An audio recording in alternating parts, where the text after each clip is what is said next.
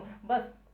اتنی آخری بات یہ کہتے ہوئے ختم کرتا ہوں کہ جاہلانہ اعتراض چھوڑو، ارے اپنے ایمان کا جائزہ لو۔ آج ہندوستان 15 اگست کو آزاد ہوتا ہے، اس دن خوشی مناتے ہو، گھر میں نکٹا چپٹا کالا گورا بچہ پیدا ہوتا ہے یا اس کی شادی ہوتی ہے، اس کی خوشی مناتے ہو، لیکن جس کی آمد کے صدقے میں اللہ نے کائنات بجھائی، اللہ نے میلاد کے صدقے میں زمین کا فرش بچھایا، آسمان کا شامیانہ لگایا، چاند و سورج کی قندیلیں سجائی، ستاروں کی کہکشاں سجائی، پہاڑوں کو بلندی عطا فرمائی، دریاؤں کو روانی عطا فرمائی، سمندروں کو طغیانی عطا فرمائی، ساری نعمتیں اللہ تبارک و تعالیٰ نے رسول کے صدقے میں پیدا کی ہیں، اور اس ہستی کی آمد کی خوشی ہم کیوں نہ منائے جس کے آنے کی وجہ سے ہمیں قرآن ملا ہے، جس کے آنے کی وجہ سے ہمیں ایمان ملا ہے، جس کے آنے کی وجہ سے نماز ملا، روزہ ملا، حج ملا، زکوٰۃ ملا، یہاں تک کہ اللہ کی پہچان ان کی آمد کی وجہ سے ہوئی۔ اتنی ساری نعمتوں والا جس دن تشریف لاتا ہے شرم نہیں آتی، ثبوت تلاش کرتے پھرتے ہو، قرآن میں ثبوت ہے، حدیث میں ثبوت ہے، صحابہ کی زندگیوں میں ثبوت ہے، زندگی میں ہزاروں خوشیاں کرتے ہو، اپنے بیٹوں کی، اپنے بچوں کی، اپنی بیویوں کی، کبھی اس کی دلیل نہیں پوچھتے کہ قرآن میں کہاں ہے، حدیث میں کہاں ہے، صحابہ میں کہاں ہے، لیکن ساری دلیلیں میلاد النبی کے دن ملتی ہیں آپ کو، میلاد النبی کے دن دلیلیں تلاش کرتے پھرتے ہو۔ افسوس کرو، جتنا ہو سکے اپنی خدمت پہ رو کہ تم کیسی خدمت والے ہو، کیسے کلمہ گو ہو، لہذا اپنی ساری بدعقیدگیوں سے توبہ کرو اور رسول کے سچے عاشقوں کی طرح رسول کی میلاد بھی مناؤ اور رسول کی سیرت پر بھی عمل کرو۔ اللہ تبارک و تعالیٰ دونوں جہانوں میں کامیابی کامرانی سے سرفراز فرمائے گا۔ اللہ تبارک و تعالیٰ سے دعا ہے کہ اللہ تبارک و تعالیٰ ہمیں عشق رسول میں جینے اور مرنے کی توفیق عطا فرمائے، رسول اعظم صلی اللہ علیہ وسلم کی سچی محبت نصیب فرمائے، اور ہر مسلمان کو شریعت کے دائرے کے اندر رہتے ہوئے اپنے رسول کی میلاد بھرپور طریقے سے منانے کی توفیق عطا فرمائے، اور زمانے کے ہر فتنے سے ہمیں بچنے کی توفیق عطا فرمائے، خاتمہ فرمائے تو ایمان پر خاتمہ عطا فرمائے۔ وما علینا الا البلاغ المبین۔ السلام علیکم ورحمۃ اللہ وبرکاتہ۔